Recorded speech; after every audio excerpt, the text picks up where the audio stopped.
Welcome to Bachademia, a podcast so educational two professors could be hosting it. Hi, I'm Dr. Danielle Dick Danielle, and joining me is Dr. Bill Henneman.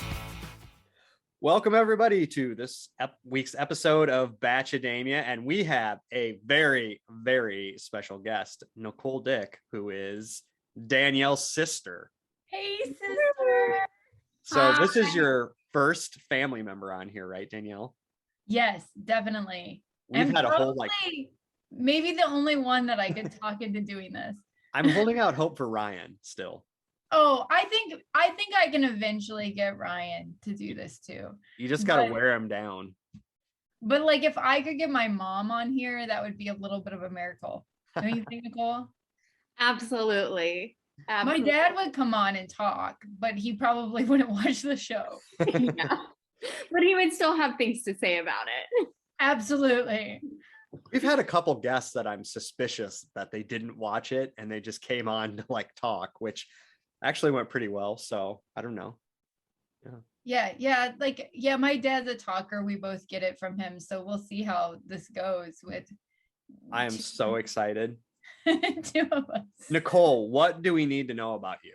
Okay, well, you've learned a little bit already that I might be a talker, as I am my dad's daughter and Danielle's sister. So like them, I can talk to anyone, anywhere, endlessly. Yeah. My profession is I am a chaplain, also known as a spiritual care provider. And so I am an expert on compassion and empathy.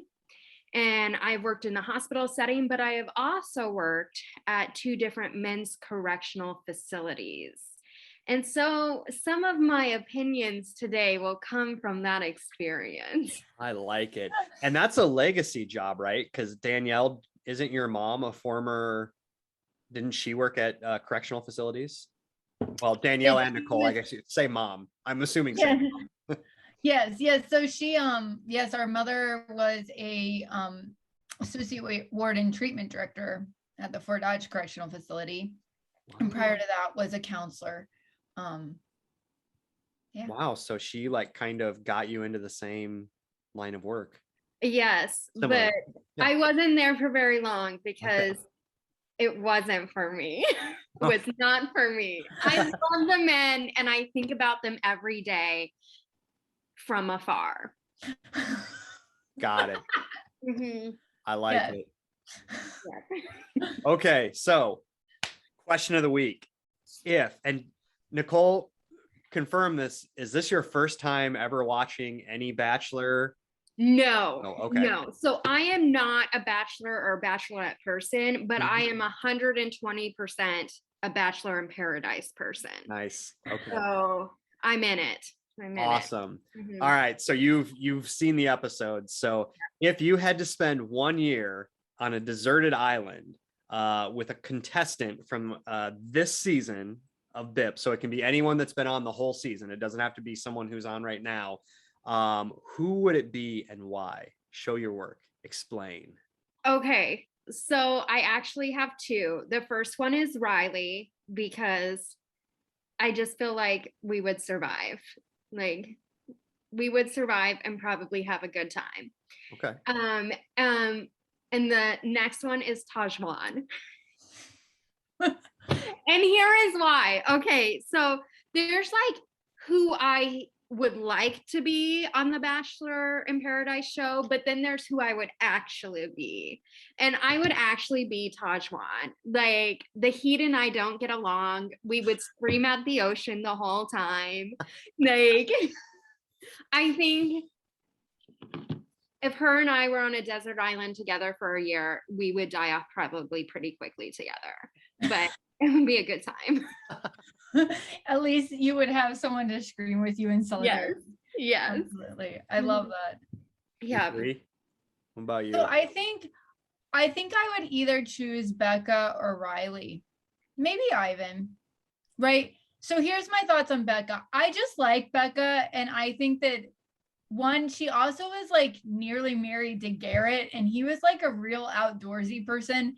So not only do I think that Becca is like smart and level-headed, but I think that she might have some outdoor skills that she picked up from her last relationship. At least I'm banking on that. I also think, yeah, like I just think that we'd have things to talk about, and I'm gonna need someone I can talk to.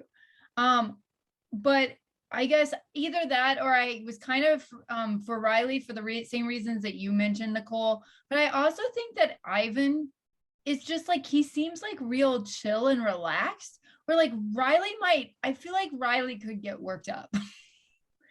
And I kind of could get worked up. So if I needed someone to sort of balance out the feelings of crises we might be in. But yeah. I also get hangry. So like I hope on this deserted island there's like a cook. Yeah, well, you and it looks like Riley can put down some food. And so there might be some issues there. So are you hanging out with Demi, Bill? You know, I knew that was going to be the question. No. So as much as I think Demi and I would be an awesome platonic power couple, just creating havoc and mayhem, and I do not think we would get along for a year on a deserted island. It's kind of like when they say, like, you know, you're around someone who's too much like you or you're too similar to. I feel like we would grate on each other. Do you think that you and Demi are just like totally two peas in a pod? Well, I feel like we have a lot of similar qualities. Oh, she likes to antagonize people for her enjoyment. I am not quite as like sardonic about it, but I do like to, you've been in meetings with me, Danielle. I enjoy a good, like, asking a question that has nothing to do with anything just to see if I can make someone uncomfortable. I feel like we would end up like trying to get a rise out of the other one. So I appreciate that description. Yeah. I said Becca as well, and not as a romantic thing, though. I do think she's awesome, and whoever ends up marrying her is very lucky. But for what you said, I just think she seems really like together. Yeah, I feel like I don't get worked up about a lot of stuff, and I don't deal well with people who get worked up for no reason. And so I feel like in that way we'd be pretty good. I feel like she and I could like make to-do lists in the sand together. The other one I thought is Joe, because I appreciate, it seems like Joe is a conservator of words. And I think him and I would talk when we need to talk, and not talk when we don't need to talk. And we seem like we have similar senses of humor. So you do not want to get stuck on a deserted island with any of the dicks, right? Like we are not economists when it comes to our words. Well, and my dear, dear loving mother was on the show, and I love my mom so much, but she likes to ask a lot. And my mother-in-law, between the two of them, and I've said this before, you would think they had asked me all the questions possible in the English language. But somehow they still have questions to ask me. And every once in a while I'm like, don't need more questions, guys. I love you, Sue and Danielle. Don't value curiosity as you should, Bill. Yeah. Moving on. I love you, Danielle and Sue, as our only two listeners. All right. So the show starts out with the angry mob. They continue their rage on the beach. Everyone's talking about Brendan and what he did to Natasha, which I do. So Danielle, I see that face, but I do think they have a point in that they went for Chris. And I was like, why aren't they going for Brendan? So then the group gets Big Brother Joe to go talk, which I thought was funny that they have nominated him, and he like got up with a big sigh. And I think I tweeted something about how this is exactly in my job when I have to do something that I think I hate, but deep down inside, I'm kind of like, I love doing this type of thing, you know? So he marches down the beach. We've been down this road before. Thoughts on the voting off the island, how it transpired? Any initial thoughts on this whole thing? It's very odd. I love it. I'm all about it. All about it. I'm like, there are consequences to people's actions. Oh, and sibling disagreements. Let it play out. Yep. I was like sitting on the edge of my seat. I was watching with a friend and I was sitting on the edge of my seat and I could not stop smiling the whole time. I was like, yes. I love you, Nicole. You are like the first guest we've had on here that is in my arena where I'm like, yes, let the shit start. Like dance puppets. And Danielle's and all of our guests are like, I just want love. I do. I just want to see people fall in love. So here's the thing that's hard for me with this. I'm very conflicted because on one hand, I'm like really proud of Joe, right? I'm like, Joe, I thought that you were just like this kind of like goofy dude that's kind of nice, that's like living his best 35-year-old life. And then I'm like, I'm kind of like, go get him. You be a leader, Joe. You like, he's like, come on, girls. Like, like you feel like a Shania Twain song is gonna start like playing. Like, and I like love that I get to see him like take some leadership, right? On the other hand, it does feel like a 7th grade gang, right? Like, hey man, these people were wronged. Let's gang up on them. Fight them. We're gonna like push them out of recess, I just wanted to know where Aaron was on this because this is the type of thing Aaron loves. Like he lives to be the majority whip, to get his group together. I thought it was odd he wasn't involved in this whole drama. That is odd. That's a question worth asking. I would note Demi seemed probably almost more incensed than Natasha about this, right? But she wasn't going to be the person to start the conversation. So, but then like when they go like snapping down to him, and they get there after Joe kind of starts, Demi jumps in. Any thoughts on that? Be nice. Demi's my friend. So I enjoyed Demi's behavior on a previous season of Bachelor in Paradise, but I have not enjoyed her behavior at all on this season, except for this episode. Except for when she was part of the confrontation with Brendan. And I loved that. And I loved that she spoke up. And I really saw, I don't feel like she is always a very boundaried person, but I saw a boundary for her at this point in time when Brendan started saying something and she was just like, F you. I'm like, that was her reaching like a boundary of like, nope, we don't do this anymore. Mm-mm. So here's my issue, right?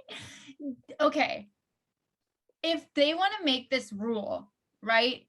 I'm in for like, I'm okay with this rule that like, you don't come on the show unless you're really open to having relationships. This can't just be like a couples retreat for like established relationships. I'm down with that, except Demi. Last time you were on this show, you were like, oh, I miss my ex-girlfriend. So what they do, just bring your ex-girlfriend on here and you just get to like hang out with Christian. And so I'm like, you've already benefited from breaking this rule and now you want to hold others to it. I agree.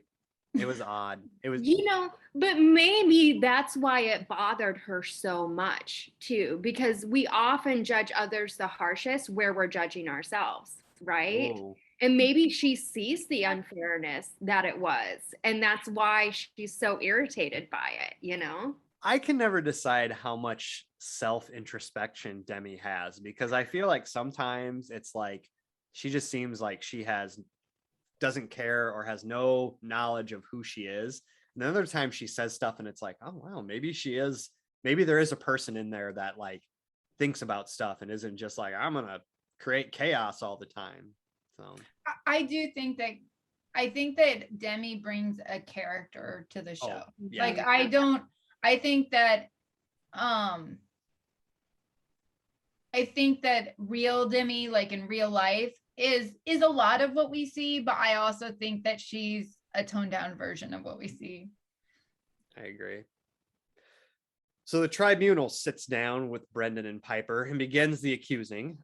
Brendan tries to start off with a really chill, kind of affable vibe, like, yeah, lay it on me, bro. What's up? He makes excuses, and apparently those excuses don't work. I kind of got the sense that him and his blue eyes have been able to make excuses most of his life, and people are like, all right, we'll accept it. Then he gets defensive and accuses them of creating the rule book. He calls the women disgruntled females. So couple things. First, who's in charge of the bylaws, of the committee on bylaws in the island? I think it's Aaron. He's defunct in his job. So he needs to, they need to set these rules. As any good academic knows, you need a committee. They need to oversee those things. I love the idea of them like enforcing like Robert's rules on the beat. like we're gonna need someone to second this. Like, yeah. And then there's always that one person who knows way too much about Robert rules of orders. They're like, I rise to a point of order. Everyone's like, what the hell does that mean? Second, thoughts on Brendan's train of behavior.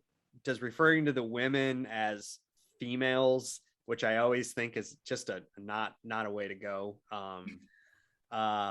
Make you all cringe as much as it makes me cringe. Yes. There are 2 questions there. Yeah. Thought? Go ahead, Nicole.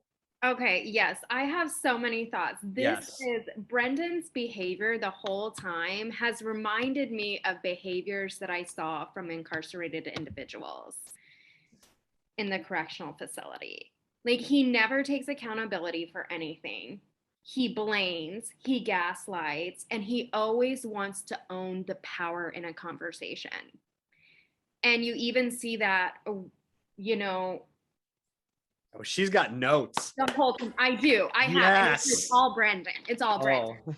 And I just don't like it. I think you're right. I think he's gotten away with a lot of things in his life, and this behavior has worked for him. And he thinks that it works for him, right? And So he's got the handsome bubble. So there's actually I guess this could be my extra credit. So there's research on attractiveness that sort of says that attractive people get away with more. They get credit for things more. They get away with things more. There's this wonderful episode of 30 Rock, right? Where, what's his name? Ham. John. Tall, dark, and handsome. John Hamm. John Hamm plays like this character that Liz is dating, and he's like, oh no, those tickets aren't hard to get. Like, we can get into this restaurant. And she's like, no. And it's like his beautiful bubble, but like she finds out like he's really stupid, but like he's a doctor. And she's like, how are you like operating on people? and I kind of think of that blue-eyed Brendan here has definitely been in that attractiveness bubble. I think they call it like an attractiveness bubble or something on 30 Rock, but there's actual research around this that kind of talks about seeing this like bubble. I mean, I've been living in it myself. Yeah, when I first learned about it in college, I was like, God, that's why everything's worked out for me so far. Yes. It's a struggle that we have, but he's done okay. Oh, you got stuff. Yeah, looks matter. It says right here in the book, so it's true. The ones that matter most is physical attractiveness, take someone's 5 big personality traits, attachment, blah, blah, blah, blah, blah. And the best predictor of interest in him or her after a brief first meeting remains physical attractiveness, when people rate those things. And it talks about how physically attractive people get raises sooner, have higher status jobs. You don't see a real uggo in politicians. There's some, but a lot of the people in politics are good looking. So Brendan's behavior is like the one thing that like makes me okay with him like getting kicked off the island. Is it really an island off the beach? Right. So yeah. We keep having global warming. It'll be an island someday. It's not cool. I don't know why I had to say that. I don't know. Bring it on. Yeah, and like when he was so rude to Marissa when he's like, I'm leaving. See, that was him having the power in the conversation. He was like, whoa, guys, no, you all be quiet so I can tell you that I'm done with this conversation. Right? And he's like, I'm leaving. And Marissa's like, do you mean you're leaving the conversation or the island or the beach, whatever? And he like jumps at her. Right? I was just like, sir. Sir. I found their apologies really fascinating. Whose So like apology? both Chris and Brendan have put out apologies for their behavior, and so did Piper. But I've got to say, like,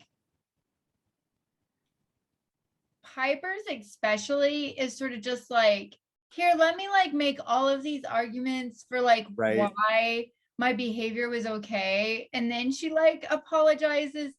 It's she needs to take some apology lessons from you, Bill. Right. But you know, both Chris and Brendan, it's interesting because in some ways, like, Chris's behavior was so appalling because he's like just making out with Elena right in front of Jasenia, with Jasenia right there. But then like with Brendan, I think I got so angry when, you know, on the last episode, when he's like talking to Natasha and he's just lying through his teeth. Oh yeah. And then it's also like Piper knows this and it's like she doesn't care. And I don't know what to do about that. I'm trying to find the apology here real quick. Yeah, so it reminds me Brendan's behavior a lot when you were referring to the conversation with Natasha from the previous episode where he just completely 100% gaslighted her. I remember working at the correctional facility and we would have like on video like an incarcerated individual doing something they weren't, right? And then we'd confront them and be like, no, that's not me. So we're like, well, we have you on video. No, that's not me. And we show them of the video of themselves doing the thing, right? And they're still like, no, that's not me.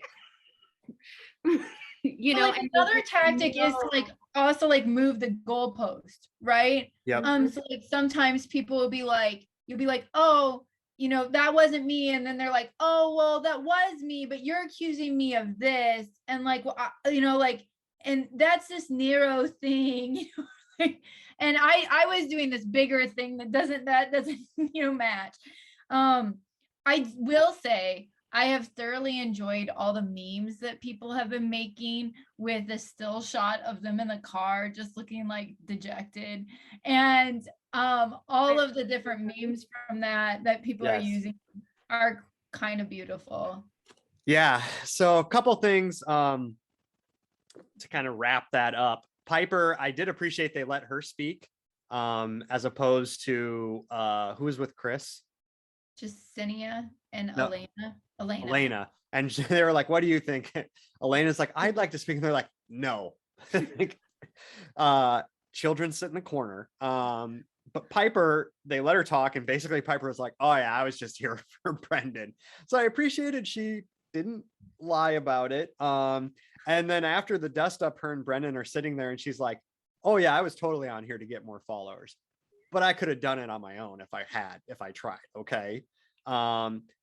I appreciate losing their mind about her, like in her like master's degree dropping. Yes. Right? She's like, oh, my master's degree. And I guess like she like added it to her bio on like Instagram or Twitter or something. And like people are like not having it. That's amazing. It is. So then Joe informs the Inquisition as they're kind of leaving that all they can basically do is be mean to him and give him the cold shoulder. They have to make their decision, which reminded me of junior high when you didn't want someone at your lunch table anymore and you'd be like, all we got to do, guys, not talk to them. Eventually they're going to leave. Exactly what happened.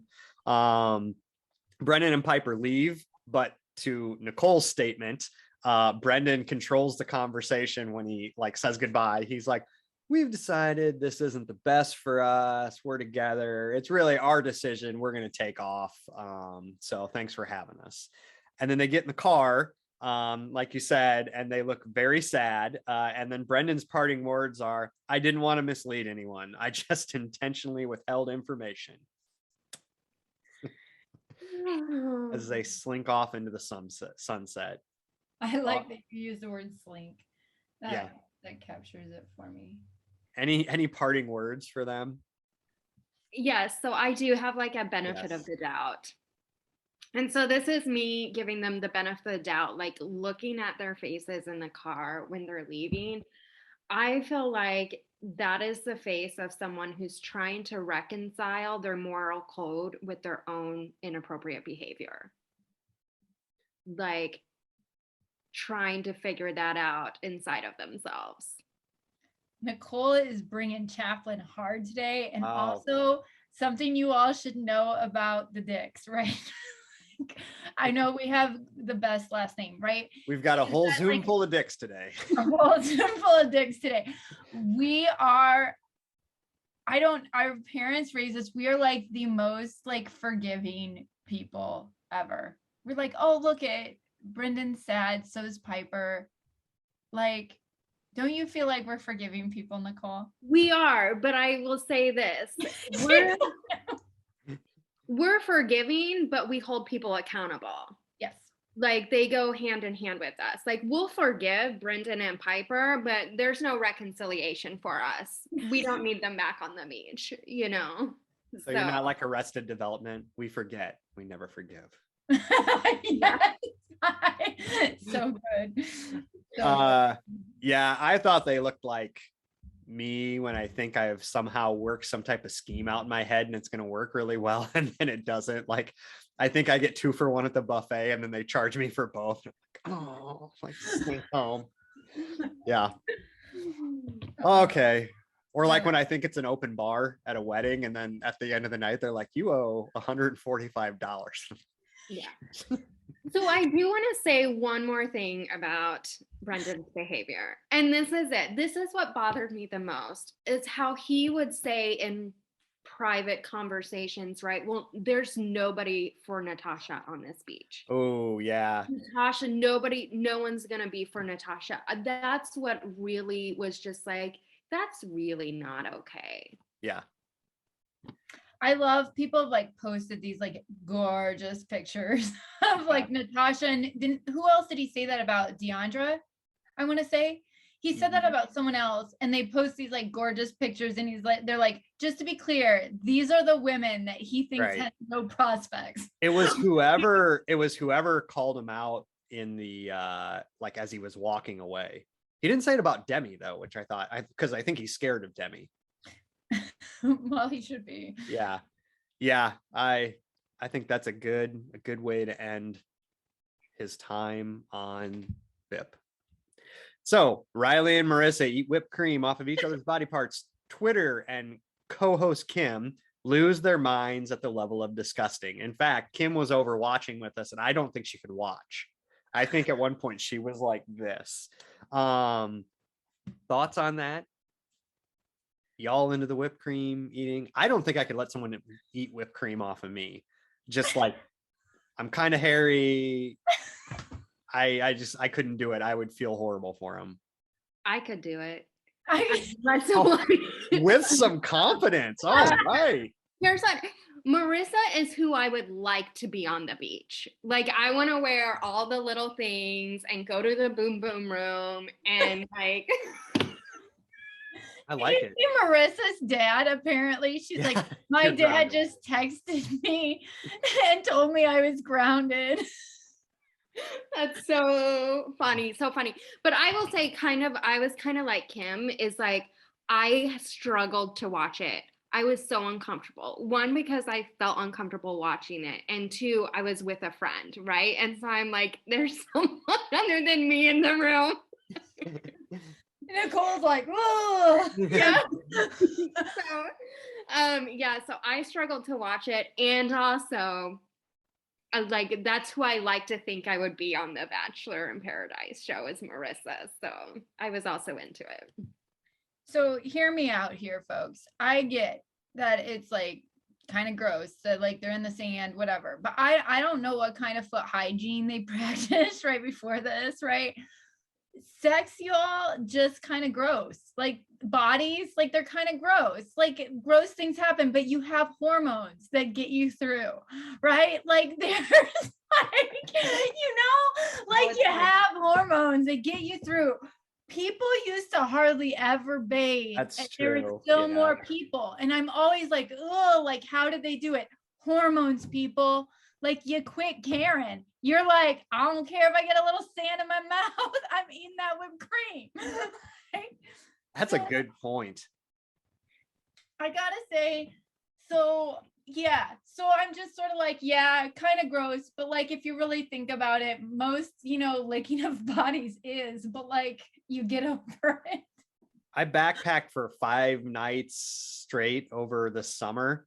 And I remember as I was like finally getting to my truck and I was just like, I smell horrible. I'm disgusting. And that was the thought that went through my head. Like on the Oregon Trail, they got pregnant. How are they able to push through the disgustingness of each of them? And I guess it's probably exactly what you said. Like back then it was like, well, this is what it is. And your hormones kick in and yeah, you do what you gotta do. So I don't know. Not even adding in the power of alcohol, like how that helps like create even less like inhibition. So here's like a thing that people were talking about, and it's like, I don't feel like the ABC I grew up with would have aired this though. Thoughts? Like, are you kind of like, ooh, prime television gotten a little hotter? Oh yeah, I agree with that, and also I'm here for it. So yeah. Bring it. Yeah. Who needs Cinemax when you got Bachelor Yeah. Paradise? Yeah, at least I don't have to go over to a friend's house to watch Cinemax like I did when I was a teenager. When my parents had like all we had was regular television, like the 3 channels. Ryan like walked by and he's like, boom boom room. He's like, is that like for real? Did they just say that? And like, yes, it's the boom boom room. And I think it's a hilarious name, but I also have to say, like, boom boom is also like something that you like say to your kids, like if they fall and scrape their knees.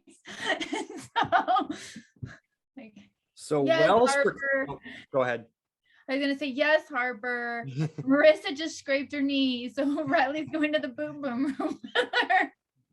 So Wells proclaims that if you can eat whipped cream off your partner's toes, you can get married. I did not find any research to confirm that. So that is just anecdotal evidence for anyone listening for the hard academic facts that we bring. That is what we bring to this podcast. Yep. It strikes midnight and it's Tammy's birthday. And much like Cinderella at midnight, Tammy's magical night ends and it derides quickly. She talks to Thomas, who's wearing a disturbingly large diamond encrusted pinky ring. I don't know if you all caught that, but it was like, what are you, like coke dealer? Like, I mean, it was odd. And she talks to him. She tells him she likes him. He says he has other interests. Tammy is undeterred and confesses. Wow, I really messed that up on the notes. Confesses her love to him, even calling him her best friend. Thomas goes full emotional robot and is just kind of like, this sucks for you. I'm going to go kiss Becca. And then Tammy cries. Thoughts on how Thomas communicated the breakup? I thought that he was clear. I feel like there's like my little mini extra credit. There's kind of a triumvirate to doing a good breakup. One is to be clear. One is to let the other person kind of speak their emotions. And then the other one is to be, thoughtful while setting a boundary. I feel like Thomas was clear, or I guess emotionally supportive while setting a boundary. I feel like Thomas got 1 out of 3. He was very clear, but I don't think he really let her speak her mind much. And I don't think he was thoughtful in listening to her. I felt like it was very like, wow, that's bad. And then he did the thing that I think Kim said all jerk guys do, which is to like not really say why you don't want to be with someone, be like, it's not you, it's me, you're great, no, it's you, yeah, in another world we'd be together. Yeah, Thomas is not my favorite person, or his behavior is not my favorite. He's definitely, there's something con-like about him to me. And I feel like he totally shut off his emotions during that. Like there was no emotion in his face and his voice. He was just like, nope, I'm breaking up with you. You're great. I just don't see a future. Sad that you feel sad. Okay. Maybe that's what bothered me and the internet so much, is that his words seemed so discordant with his presentation of his emotions, right? It just did not seem like he was being authentic. So I think that he was also put in sort of like in his defense, I think he was put in a really tricky place, right? It's Tammy's birthday, but near as I can tell, since him and Becca came back from that date, it doesn't really seem like, it seems like he had kind of chosen Becca. And so I thought that it was interesting that she even kind of chose to approach him and have this conversation, because I sort of felt like it already had been cleared up. And I was just like, oh, Tammy girl, like this ain't gonna go your direction. Like you're gonna ruin your birthday. Right? So do I think that he could have been more empathetic in communicating his boundaries to her? Yes. Do I think he could have listened to her more? Yes. But like, I also think that, and I don't really like Thomas, right? I just don't. But like, I also think that like, I was sort of like, well, like, yeah, well, I felt definitely uncomfortable with Tammy's behavior too. Oh yeah. And it made me feel lots of emotions, because I feel like we see this with women on the show more than we do men, but we definitely see it with men, where Tammy's like, I don't care what happened on this date. I don't care if you made out. Like, I'm still all in. Like the things that people sacrifice to like stay with a person makes me feel feelings inside, and just like she's just pleading and pleading because she wants to be in a relationship so much with this person who doesn't feel that way towards her. And that makes me feel sad. That's the only type of feelings that I'm willing to accept from a TV show. Like generally, I don't want to think thoughts or have feelings most of the time when I'm consuming media content, like movies. Don't want that in my life. I want to keep closed off from the world, but on this show, I'll accept it. And I agree. In my defense, so in defense of Tammy, Danielle, to push back gently on what you said, push back, Bill, push back. The kind thing Thomas could have done is go after the date with Becca and say, this isn't happening. Maybe it happened and we just didn't see it, but my sense was that it didn't. And I think some of that is because Thomas knows that Becca is so far out of his league that it might not work. And I think he didn't want to cut Tammy off until the rose ceremony in case Becca was like, I'm not feeling it. And so in that way, I feel like it's manipulative. But I agree, the way Tammy went about it, it was, I felt bad for her, not because Thomas broke up with her, but because of the kind of like desperation that I felt. Yeah. And I think her pain was real, Yeah. Her pain was real, and it was painful to participate in. Well, and in some ways, a lot of people were making comments about her describing him as a best friend. I actually felt like I didn't really catch their romantic chemistry that much, but I did think that they seemed like pretty good friends. And so I do think that there's ways that she probably felt abandoned by him. Yeah. I thought her best comment, or one of the best comments of the show, was, I have horrible birthdays. Last year I got COVID on my birthday, and this is 10 times worse. Yeah, that was so good. Oh, yeah. I also loved when she said, my heart lies. She's good TV. Like, she is dramatic, and maybe a little bit like Tammy needs to work on Tammy a bit, but she made for interesting television. Absolutely. With that, we move on to the final rose ceremony. Wells gives Natasha a rose because even the producers have recognized how bad she got screwed. In addition, she got an additional 350K followers out of this, while Brendan and Pieper lost followers. So, not just Yesenia though. So they did not give Yesenia a rose. Any thoughts on that? Yeah, I don't know. I don't think that I realized that absence until I was reading through your notes and I was like, oh, yeah, they didn't. And go ahead. It different. Yeah. So my thought on how it makes a difference is that Yesenia was with someone, then she actively decided to go with Chris. So she made the decision, even if it was a lie. However, Natasha linked up with Brendan and like was trying to get, and she also point blank asked him, you know, are you with Pieper? What's the deal? And he just flat out lied. So yeah, that was my take on it too. Like, I was really sad that Yesenia still left and she's not there anymore, because I wanted her to stay. And also, she did get a date around and Natasha didn't. And I would just like to have a moment for Natasha's lipstick in that final rose ceremony there. It was amazing. Did you notice that? The lipstick? I didn't. What color do you think it is? Do you think it's NARS? Maybe it was a matte lipstick and it was red. It was like the shade of the roses. It was gorgeous on her. It's all I could really focus on. I'm colorblind and a guy. So I did not notice any of that. I'm glad you brought it up though. I appreciate that for our viewers who are interested in that type of thing. This is going to be real good for them.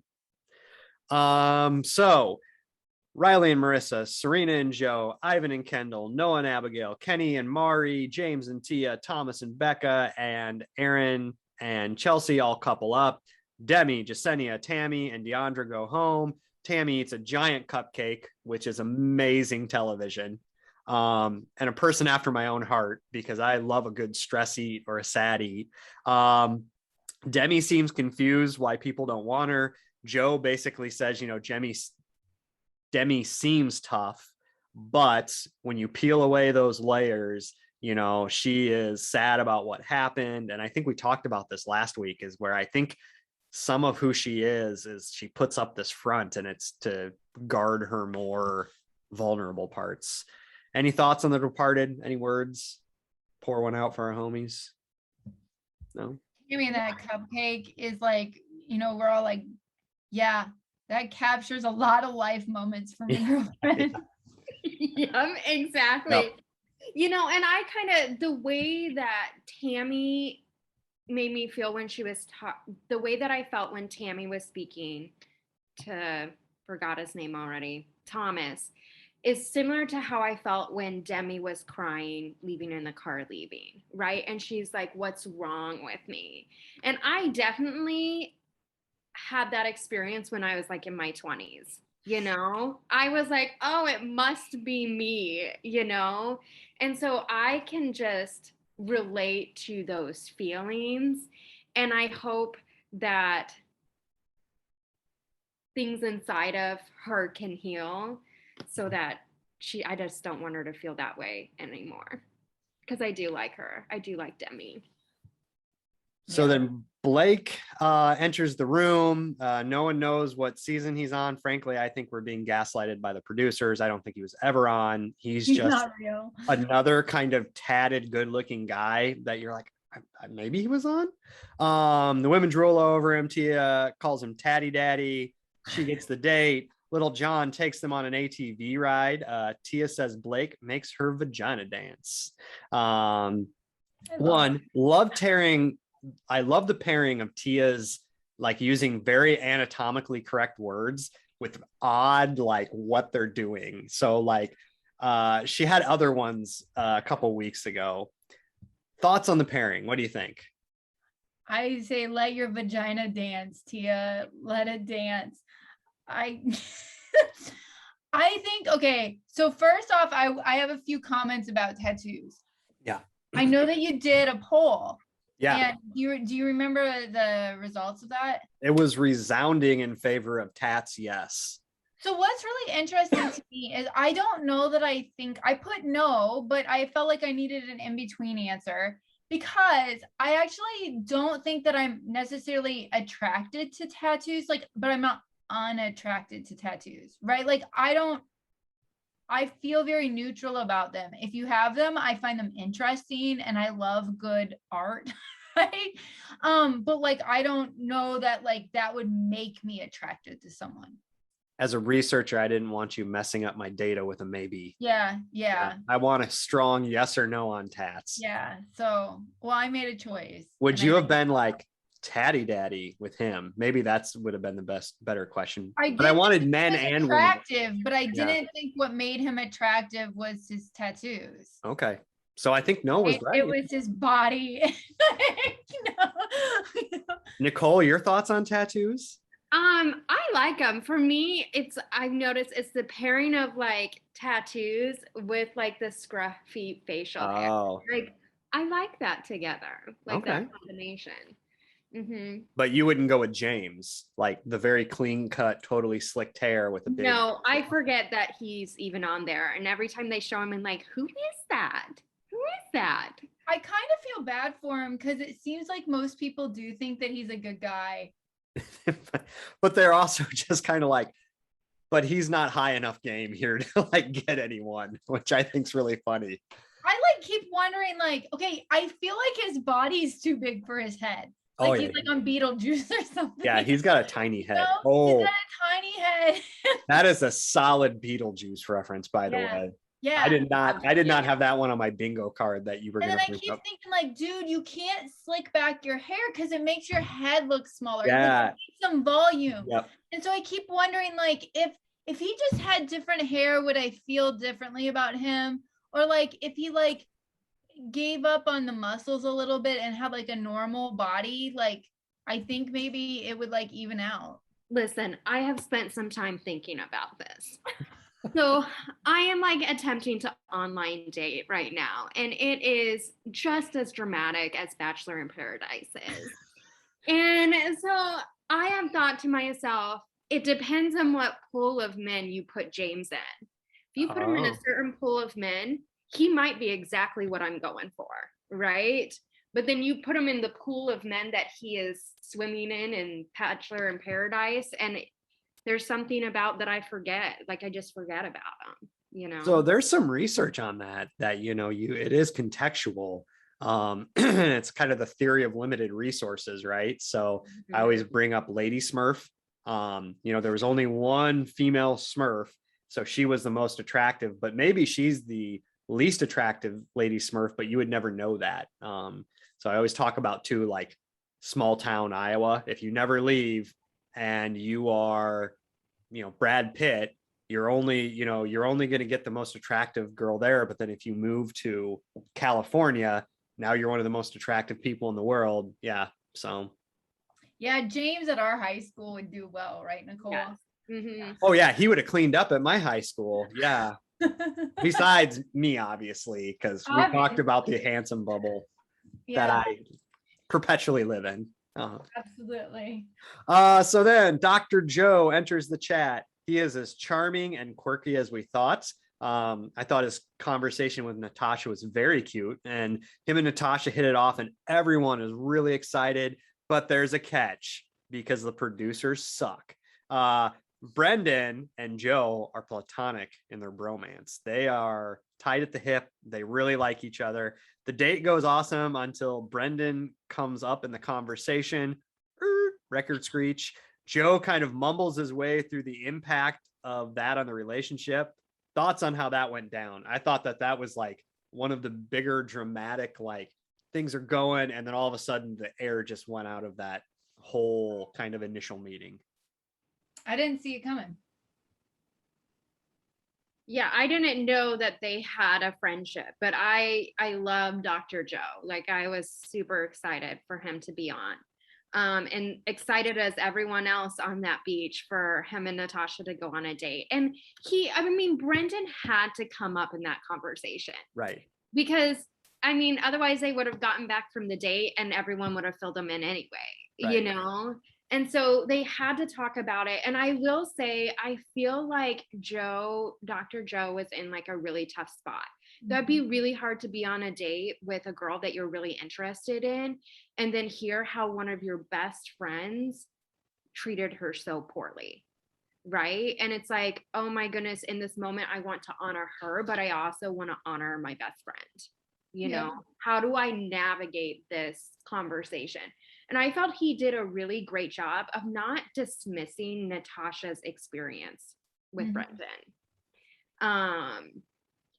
And I didn't really hear him defend Brendan like at all, which I think was really important, you know, in that conversation with Natasha. But it still definitely, I think it just ended things between them, which I think is fair. So I had two questions on here. What would you do if you were Brendan? What would you do if you were Natasha? So how would this play into your thoughts of dating Joe if you were Natasha? Because let's say things go on long term, right? You're going to have to see Brendan. Brendan's probably going to be one of the groomsmen at your wedding. Yeah, well, I think for me too, just because Brendan's behavior was so awful, I know it's unfair, but I would project probably onto Dr. Joe a little bit and be like, if this is your best friend behaves, is there something inside of you that will behave the same way?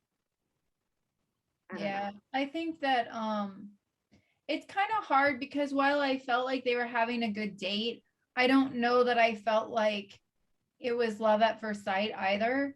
You know? So I would sort of have to see how I think that I wouldn't right now. I would, if I were Natasha, I'd probably proceed with caution. Would you like to elaborate on that, Danielle? Well, I just don't know that I don't know that I would necessarily like break things off right away, but I also don't, you know, like I would wait for if there were any other red flags, or this would have to be a really good relationship for me to have to hang out with Brendan in the future. Yeah. Yeah. And I think if I were Dr. Joe, it's so messy already. I probably wouldn't get into it. My only thought on them continuing their relationship is that it was a very short relationship. And I feel like you get over things like that quicker, you know? I mean, I've had relationships where people have done me wrong. And there were longer relationships and some shorter ones. And I always feel like, you know, the shorter ones is kind of like, it was a dick move, but whatever, you know, but a longer one that feels like a real betrayal. So what I will say is, so there is someone that I dated when I was first year in college, and I have not incredibly positive feelings about him, right? I have remained best friends with his sister, like to this day. She's, you know, we don't see each other frequently, but she is like someone that I care about a lot. If she needed something, I'd be there in a snap. And then because of that, like I still kind of communicate with his mom. And so I will say that like, and it was kind of weird, right? Like I was in Leah's wedding, right? And obviously her brother was there. You know, like when I go to big things that are happening in her life, like he's gonna be there. And like, yeah, sometimes I like wish that, you know, and I get that's different. I'm not dating Leah, right? But you know, I guess I can think of examples where I've kind of put up with someone because like another relationship was more important to me. right. All right. So briefly, we see Kendall is sad about Joe and Serena. Ivan tries to kiss her and she says she's not comfortable with it. It was a cliffhanger. Thoughts on what's going to happen? besides uncomfortableness. Yeah, with Kendall, I really see so compassion's counterfeit is codependency, right? So we can have 100% love for someone, but not engage in the behaviors of compassion, but engage in the behaviors of codependency. And that's what I see a lot in Kendall when she speaks about her relationship with Joe. Like in this specific episode at the end, it's not hard for her to see that Joe is happy. It's hard for her to see that Joe is happy when she's unhappy. And she even said, for Joe to be thinking, it's hard for Joe to be thinking, what did I write? Okay, let me start over. Okay, for Joe to be thriving and then him to be seeing that I'm not. Yeah. Right? And so it's the fact that if she were thriving, she probably wouldn't care, right? But because he's thriving and she's not, it's about him seeing that she's not. Mm-hmm. I'm like, that's really unhealthy. That's really, you got some things to work on and to heal within yourself, And so I think that's where her wanting to get back together with Joe probably isn't really about wanting to get back together with Joe. It's her wanting to feel good by making Joe feel whatever she's feeling.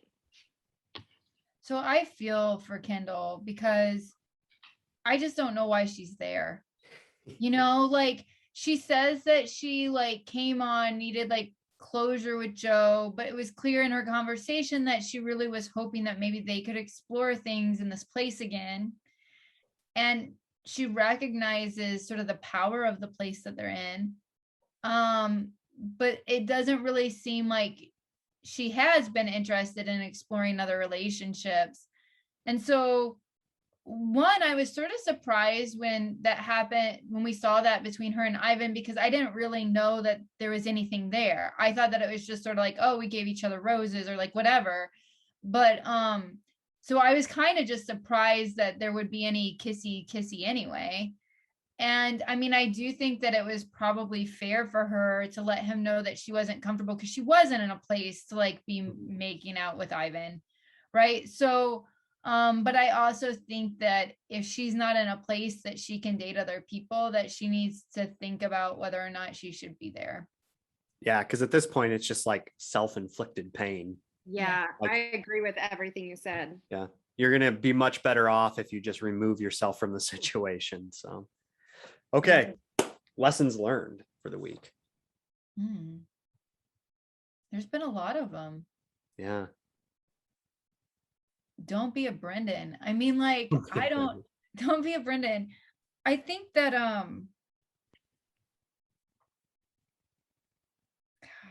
birthdays matter, folks. Birthdays matter. For some reason, bad things can happen a day before, a day after, but if it happens on your birthday, it's just worse.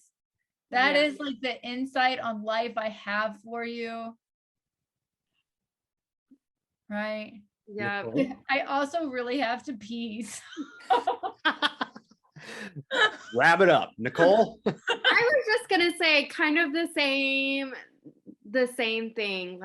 Don't go on a bachelor if you're already seeing somebody, and eat the cupcake on your way home. That's a good point. Oh, I like that. Eat the cupcake on your way home is great advice. Mm-hmm. Yeah, I think probably the big thing is, don't let yourself, don't put yourself through pain just for the sake of it. You don't get bonus points at the end of your life because you endured pain longer. If you have no option with somebody, remove them from your life and get to exploring you. Mm-hmm. 3 more things. I have several bullets. No, I'm just joking, Danielle. So I have to say though, I really keep now imagining what it would be like if every time someone was in the bye-bye van, right, that they got a cupcake. Yeah, that'd be great. It's not just Tammy for her birthday, but I'm just imagining Luke P or whatever, that one guy that was awful and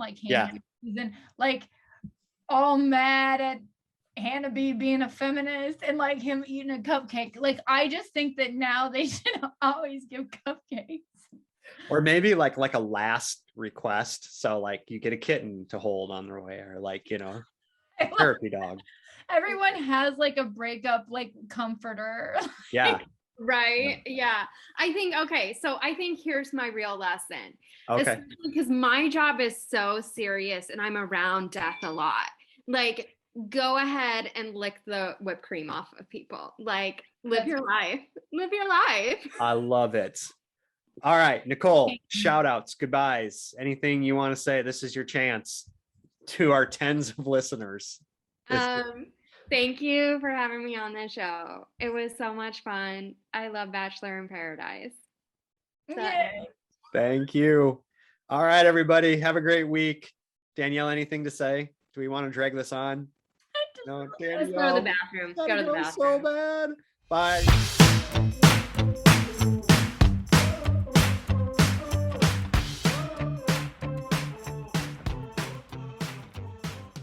You've been listening to Bachademia with your hosts, Doctors Daniel Dick McGew and Bill Henniger. All opinions expressed on this show are solely the opinion of the person who spoke them. If you like our podcast, please consider following us, leaving us a 5-star rating, and a positive review wherever you listen to your podcasts. Also, please share with your friends, family, and other ardent Bachelor content lovers. If you have comments or questions you would like us to address on the show, you can email us at bachademia@gmail.com or on the Twitter with the handle @Bachademia. Thanks for listening.